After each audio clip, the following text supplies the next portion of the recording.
That had been Bradley's big heartburn. He didn't understand why she couldn't wait and celebrate Pearl's birthday on June 27th, her real birthday. That grandmother of yours is near impossible to keep a secret from. It's the thought that counts, though.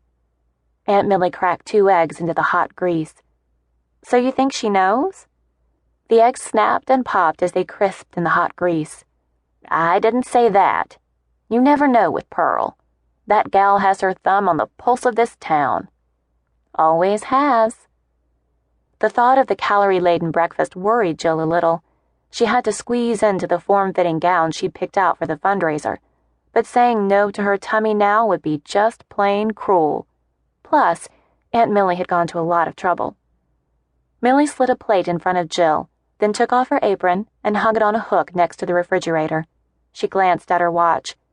It's almost 9:15. I was a sleepyhead, Jill said. You probably needed this break. Pearl tells me about everything you're working on. I don't know how you do it all. Millie stretched out her arms for a hug, and Jill gave her a long squeeze. Okay, sweetie, eat up. I've got to get my rear end gear to put on that Academy Award-winning act to get Pearl over to the church on time. Pearl wants to stop at the yarn shop on the way, and you know there's no rushing her once she's got her fingers in those bins. I can stall, but I can't rush her.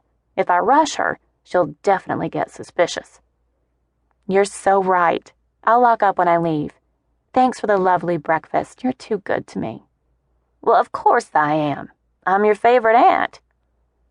She was her only aunt, and not even a real aunt at that. Millie had been Pearl's best friend for as many years as Jill could remember. Good luck. I'll see you there. Millie grabbed her purse off the hall table and headed for the door, waving a bony hand in the air as she slammed the door behind her. Jill swept the last corner of her toast into the yolk and sausage grease on her plate. One quick pass over the kitchen, and everything was back to normal. She washed and dried her dishes and put them back in the cabinet, then went to her room to get packed and ready to go.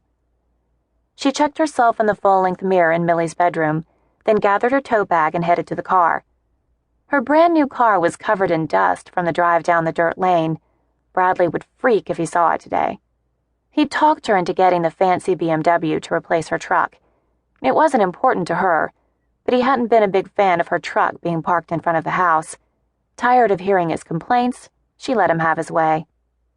After all, you have to have some compromise in a relationship, and the kind of car she'd drive didn't seem one to go to the mat for. Her sporty car hugged the tight curve on Old Horseshoe Road way better than her truck ever could. Honeysuckle grew high across the ditch bank, making the road feel isolated. As she neared the side entrance to the church, she couldn't see any other cars at the church building.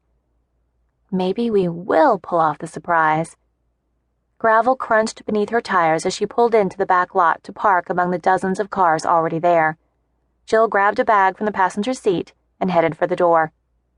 A pretty blonde girl Jill didn't recognize swung the door open as she approached and rushed her inside. We're trying to be sure Pearl doesn't sneak up on us. Good thinking. Here's hoping for a miracle. Jill raised her crossed fingers, then turned her attention to a banner that read, Happy early 85th birthday, Pearl.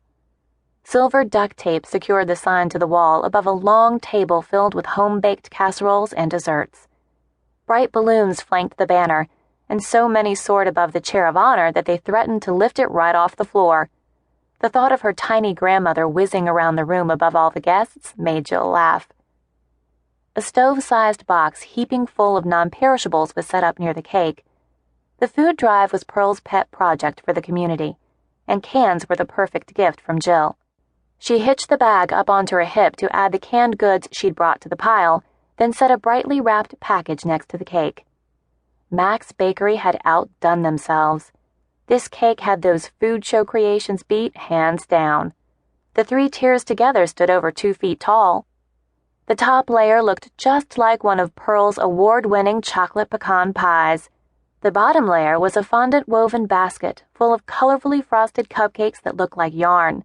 Knitting needles rose high above them, both with a blue ribbon the size of a dinner plate attached, just like the one Pearl had won last year. That honor would be up for grabs at the annual Festival Days Bake-Off.